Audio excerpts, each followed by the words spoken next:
reduced to just a pile of mortar, bricks, and wood. The place I spent a good part of my youth. And soon all that will remain is an empty parking space and the memories of where the mill once stood. So here's to time well spent and work well done. It wasn't always easy, wasn't always fun, but it got me through some hard times, helped to pay the bills, and no one can ever know how much I miss the old feed mill.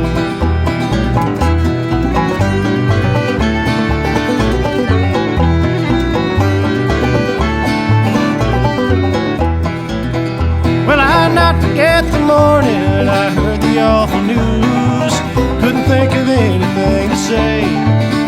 I was on the verge of tears, thinking back on all the years and memories as wreckers came to haul away.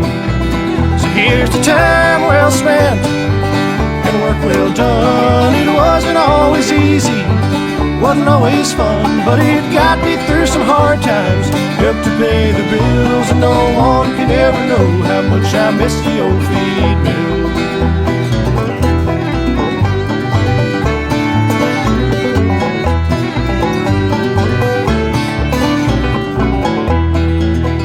Well, the day the whole thing happened was a busy time of year. The summer carnival was coming into town.